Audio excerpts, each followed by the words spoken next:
Mendengar perkataan Bu Yosi, Bunga nampak kaget dan bingung. Entah apa yang harus dia katakan. Bunga bahkan tidak tahu saat ini Romi seperti apa. Selain itu, Bunga juga masih sangat mencintai Uma. Bu Yosi kembali berkata, "Nak Bunga tidak harus menjawabnya sekarang. Silahkan Bunga pikir-pikir dulu. Tapi besar harapan ibu, Nak Bunga mau menerima permintaan ibu."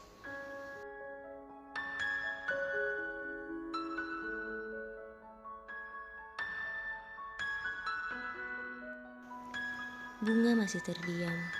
Lalu Bu Yosi berkata, 3 hari lagi ibu akan kesini.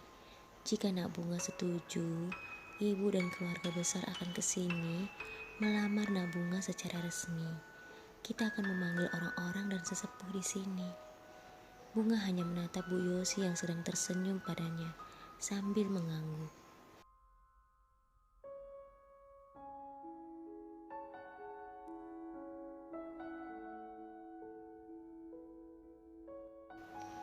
Bu Yosi menatap Bunga lalu berkata, "Ibu yakin Bunga adalah pilihan yang terbaik untuk Romi. Ibu tidak percaya dengan gadis-gadis di kota bisa menjadi istri yang terbaik untuk anak ibu." Bu Yosi mengerti Bunga tak mampu berkata apapun. Bu Yosi kemudian pamit kepada Bunga. Hari semakin gelap. Ibu pamit dulu ya. Kali ini Bunga berkata dengan sedikit gugup. Baik Bu. Hati-hati di jalan Bu.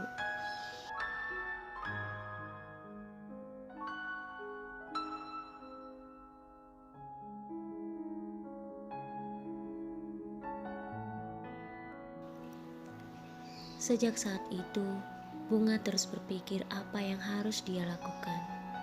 Dia terus memikirkan perkataan Bu Yosi. Tetapi dia juga masih terus memikirkan Umar. Siang hari Bunga tak bisa bekerja dengan baik.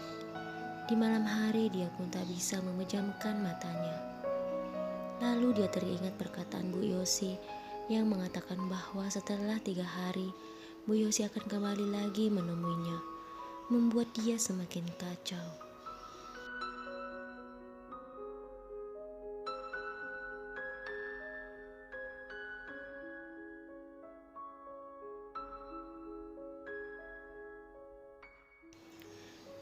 Melihat Bunga bersikap tak seperti biasanya, di saat jam istirahatku malam mendekatinya dan berkata, "Bunga, aku minta maaf kalau aku ikut campur.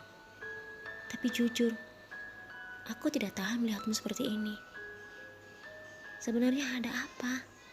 Katakan padaku." "Tenang, aku bisa jaga rahasia kok. Itu juga jika kamu percaya padaku."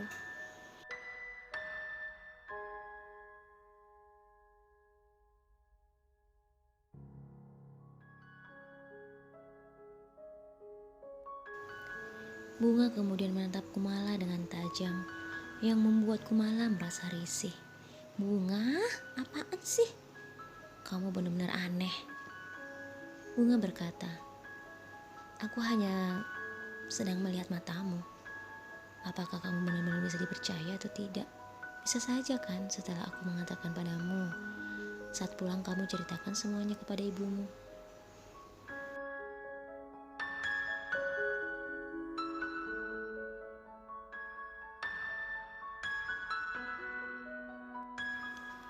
Dengan nada kesal Kumala berkata, "Tolong ya, jangan samakan aku dengan ibu.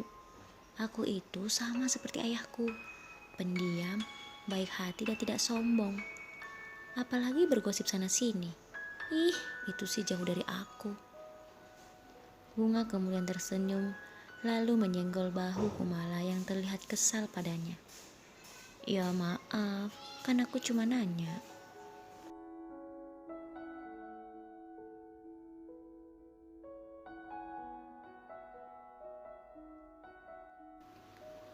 Bunga akhirnya menceritakan tentang kedatangan Bu Yosi ke rumahnya dan niatnya menikahkan Bunga dengan Romi.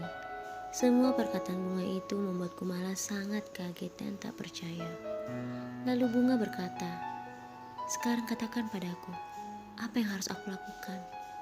Nanti sore atau malam, Bu Yosi akan kembali ke rumah untuk mengetahui jawabanku.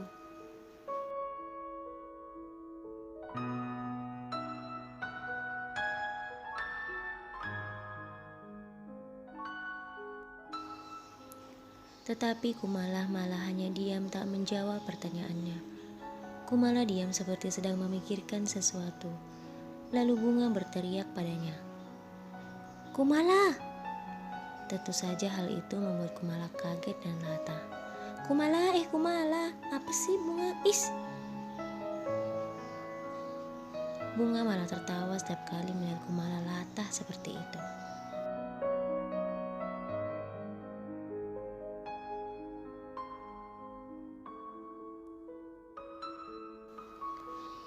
Kemudian Bunga berkata, "Ayo dong, bantu aku.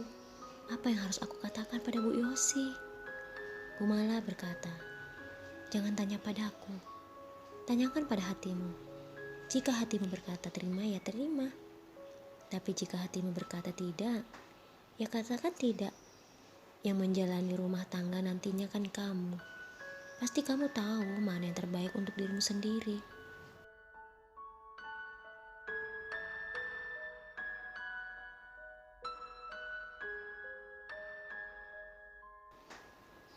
Saat Bunga sedang diam memikirkan perkataan Kumala sahabatnya, tiba-tiba suara Kumala tertawa sendiri terdengar. Bunga heran dan memukul bahunya. "Apaan sih ketawa sendiri? Apakah ada yang lucu?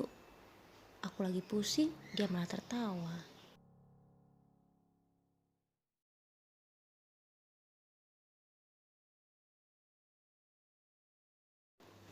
Kumala kemudian melihat Bunga yang terlihat kesal sambil tertawa. Aku sedang membayangkan Bunga yang cantik, bahkan gadis tercantik di desa ini, pujaan para pria, bersanding di pelaminan dengan laki-laki hitam dan kurus, bahkan tinggi seperti pohon kelapa. Apa kata orang ya?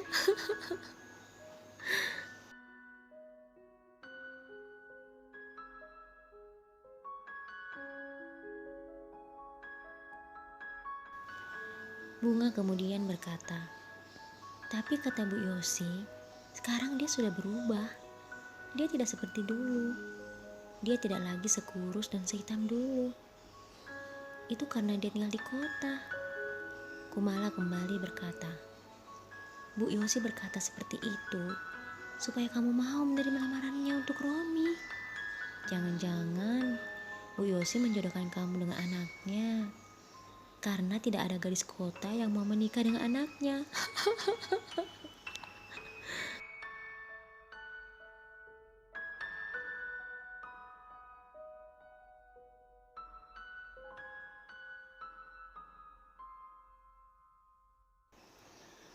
Tanpa berkata apapun, Bunga meninggalkan Kumala yang masih mentertawainya.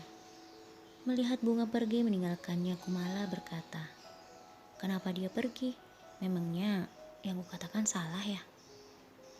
Saat perjalanan pulang, Bunga hanya diam tertunduk.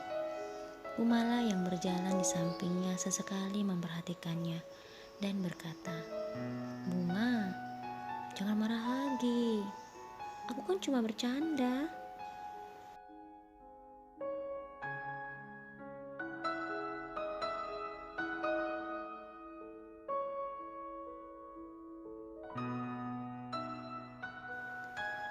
Bunga hanya terdiam. Kumala kembali berkata sambil memegang lengannya, "Ayolah, kalau kamu marah begini kan kurang seru. Sebagai permintaan maafku, begini saja. Kalau Bu Yosi datang ke rumahmu, kamu panggil aku. Nanti aku bantuin kamu jawab. Gimana?" Bunga berkata sambil berjalan, "Tidak perlu. Kamu senang kan kalau aku terima lamaran itu? Aku menikah dengan laki-laki kurus, hitam, dan tinggi. Lalu saat aku di pelaminan, kamu terus mentertawaiku."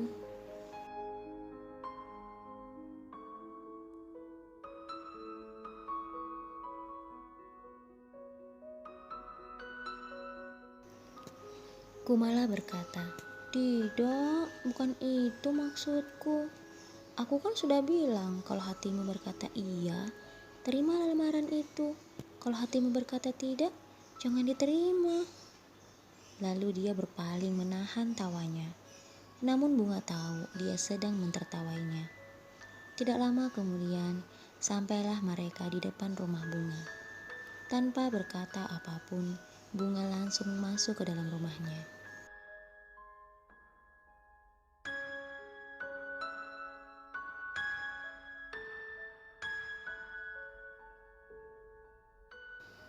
Kumala melihat Bunga yang berlalu sambil berkata dalam hati, "Bunga benar-benar marah padaku." Kumala pun berjalan menuju rumahnya. Saat masuk ke rumahnya, ibunya menyambutnya dan berkata, "Ada apa, Kumala?" Kumala masuk ke kamarnya dan berkata, "Tidak ada apa-apa, Bu." Ibunya mendekatinya dan kembali bertanya, "Apakah ada cerita tentang hubungan Bunga dan Umar?"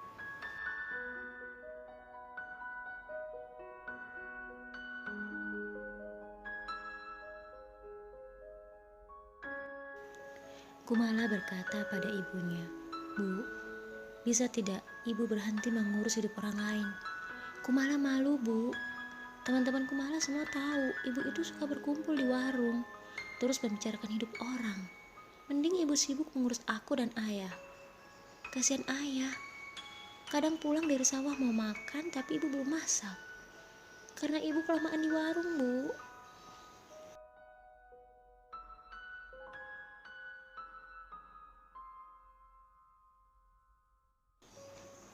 Bu Ida berkata, "Loh Kumala, kamu malah menasihati ibu. Ibu ini ibumu. Kamu tidak perlu memberitahu ibu yang benar dan yang salah. Ibu lebih tahu itu." Kumala kembali berkata, "Kalau ibu tahu, harusnya ibu juga tahu kan, membicarakan orang lain itu dosa. Sudah cukup karena ibu dan teman-teman ibu itu merusak hubungan Umar dan Bunga. Jangan sampai ibu merusak hubungannya dengan yang lain."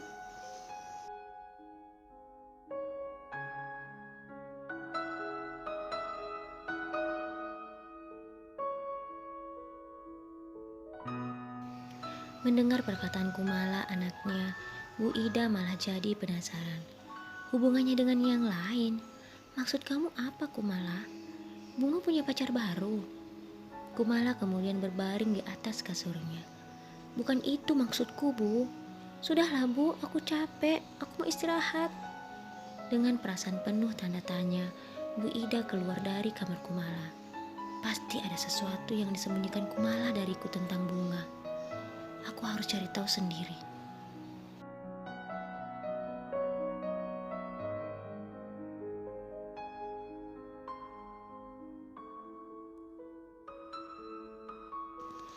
Saat ini Bunga sedang merasa sangat cemas di rumahnya. Dia terus menarik nafas panjang dan sesekali melihat keluar. Bunga sedang menunggu kedatangan Bu Yosi. Dan benar, tak lama kemudian suara Bu Yosi terdengar di luar sambil mengetuk pintu. "Bunga, ini ibu." Bunga segera berlari membuka pintunya dan tersenyum pada Bu Yosi yang juga sedang tersenyum padanya.